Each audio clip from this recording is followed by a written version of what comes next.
มาค่ะพี่น้องสำหรับคลิปนี้อาจมีโชคบอกเลยนะคะว่า FC แฟนคลับหลายคนนี่ห้ามพลาดเด็ดขาดเตรียมปากกามาจดเนาะพี่น้องเนาะอ้าวเกิดอีหยังขึ้นนะคะสืบเนื่องมาจากในมือว่านี่ค่ะพี่น้องก็เป็นพิธีบวงสรวงเนาะพี่น้องเนาะสำหรับหนังหอบฝันนะคะหนังจะเป็นเรื่องราวเกี่ยวกับองค์อิงเพชรบ้านแพงนี่แหละค่ะพี่น้องตั้งแต่ต้นจนจบเนาะพี่น้องเนาะว่าตั้งแต่ตอนที่องค์อิงยังน้อยๆนะคะจนถึงตอนนี้ที่น้องได้ขึ้นมาเป็นศิลปินนะคะสาวหน่อยเพชรบานแพงนะคะน้องต้องพานอีหยังมาแน่ก็สิเป็นเรื่องราวเกี่ยวกับองค์อิงแบบโดยตรงนะคะแล้วนี่แหละครับพี่น้องแล้วนี่ล่ะสำหรับในมือว่านนี้หลังจากที่จบพิธีบวงสรวงนะคะเพิ่นกะในนั้นเขาบานทุกพิธีบวงสรวงนั่นแหละเพิ่นกะสิมีแบบผลไม้หัวหมูนะคะอยู่แล้วเนาะพี่น้องน้องงานอะไรลักษณะแบบนี้ต้องมีอยู่แล้วแล้วหลังจากที่งานเสร็จค่ะพี่น้องนะคะงานเสร็จทุกอย่างเสร็จอะไรเสร็จนะคะเพิ่นก็ต้องมีการเก็บเข่าของเม่นบ่สันเอาเก็บเก้าอี้เก็บผลไม้เก็บหัวหมูจังสี่แหละค่ะพี่น้องนะคะแล้วอุ้งอิงนะคะก็คือทำหน้าที่ในการเก็บผลไม้เนาะพี่น้องน้องมูเจ้าเสือบ่ค่ะพี่น้องนะคะเรื่องมันเกิดจากอุ้งอิงได้มีการไปเก็บเอาผลไม้แอดมินกับบ่ทราบว่าผลไม้อันนี้นี่มันเอิ่นมาอีหยังนะคะบ่แน่ใจแอด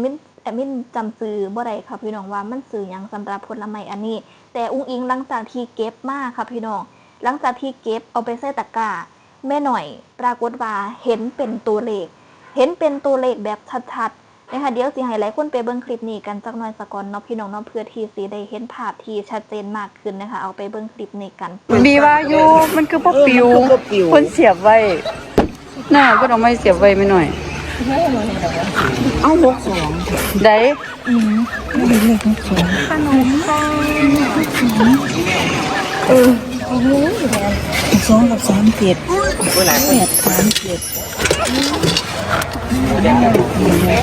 ใส่ขอหน่อยนี่ไม่หน่อยเอาแล้ว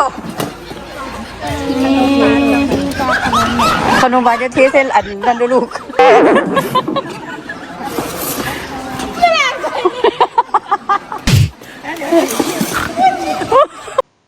นั่นแหละค่ะพี่น้องเป็นจังใดชัดเจนเอานะคะFCแฟนคลับหลายคนนะคะกะ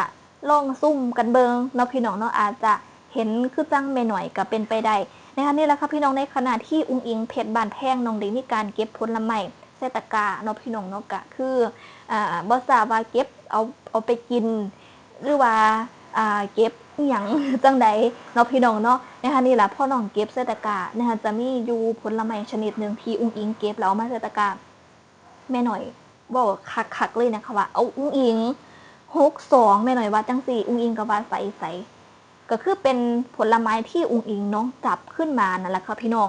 นะคะแล้วนี่ละแม่หน่อยเห็นเป็น62แม่หน่อยว่าจังสั่น62กับ837อันที่แม่หน่อยเห็นเนาะพี่น้องเนาะนะคะปกติแล้ว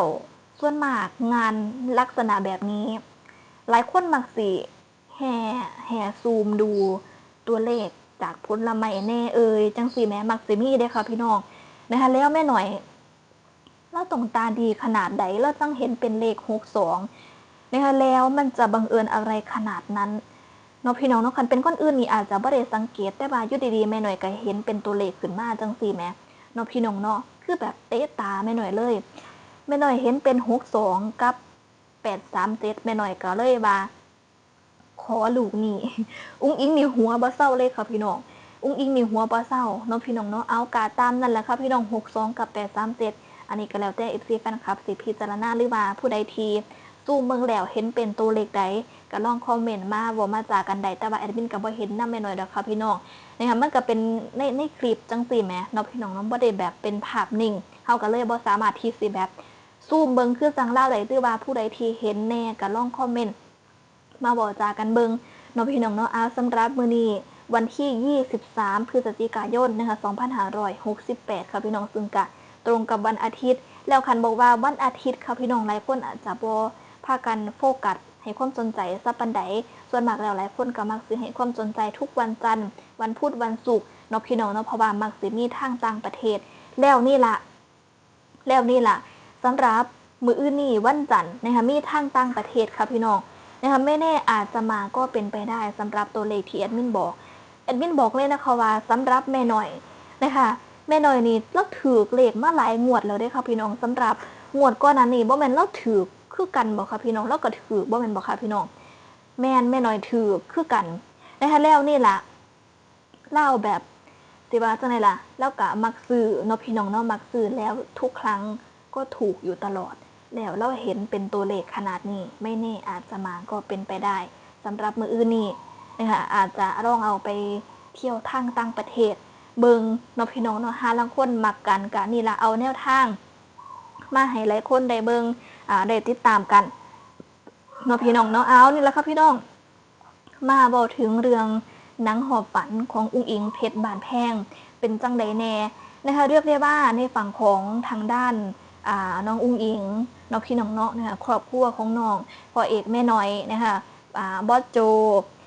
เจบีซอนุชนะคะพอนนเนาะพี่น้องเนาะแล้วก็อีกหลายๆคนก็ได้มีการไปบวงสรวงเนาะพี่น้องเนาะในมือว่านนี้อยู่ที่โดมสาวน้อยนะคะสำหรับ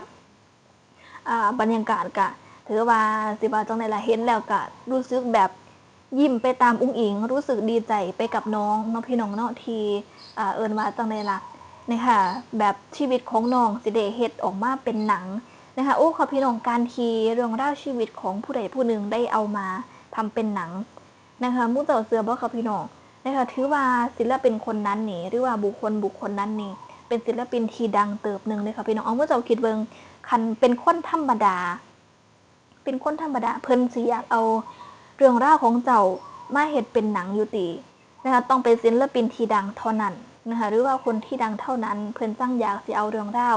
มาเฮ็ดเป็นหนังเนาะพี่น้องเนาะแล้วบอกเลยนะคะว่าสำหรับเรื่องราวชีวิตเกี่ยวกับอุ้งอิงเพชรบานแพงก็คือสามารถที่สิแบบเป็นคติสอนใจรวมถึงเป็นแรงบันดาลใจเป็นแรงผลักดันให้กับคนอื่นๆพ่อได้เบิ่งแล้วก็คือแบบสามารถแบบเฮ็ดให้เจ้าของที่กำลังท้อกำลังนี่อยู่เนาะพี่น้องเนาะพ่อได้เบิ่งแล้วเชื่อว่าทุกคนอาจจะนี่ล่ะต้องสู้นะคะเอ็มมินเชื่อว่าจังซั่นนะคะเชื่อว่าจังซั่นแล้วนี่แหละค่ะพี่น้องในฝั่งของทางด้านน้องอุ้งอิงเพชรบานแพงก็ถือว่าเป็นอีกหนึ่งศิลปินที่หลายๆคนมีเป็นแบบอย่างและมีเป็นตัวอย่างเนาะพี่น้องเนาะในการสู่ต่อแล้วนี่แหละถ้าได้เอามาเฮ็ดเป็นหนังของน้องอีหลีนะคะเชื่อว่าหลายคนที่กำลังท้ออยู่แล้วได้ดูนะคะต้องแบบมีแรงสู่ต้องมีพลังสู่ขึ้นหลายก่อนเก่าอย่างแน่นอนแอดมินเชื่อว่าจังซั่นเนาะพี่น้องเนาะเอากะนี่แหละค่ะพี่น้องสำหรับในมื้อนี้ก็สิเป็นมื้อแรกในการถ่ายหนังเนาะพี่น้องเนาะก็ส่งกำลังใจให้สำหรับทีมงานถ่ายหนังกันทุกคนเนาะพี่น้องขอให้ผ่านไปโดยดีวันทอนะคะแล้วก็สำหรับมื้อที่สิปล่อยแอดมินก็ยังบ่ทันได้ทราบเพราะว่ามื้อนี้ก็เพิ่งเริ่มเนาะพี่น้องเนาะเอาก็ส่งกำลังใจให้ผ่านพ้นไปได้ด้วยดีวันทอนะคะเอานี่แหละครับพี่น้องสำหรับคลิปนี้ขอจบคลิปไว้ซ้ำนี้ซะก่อนเนาะค่ะว่าก็มาสวัสดีค่ะ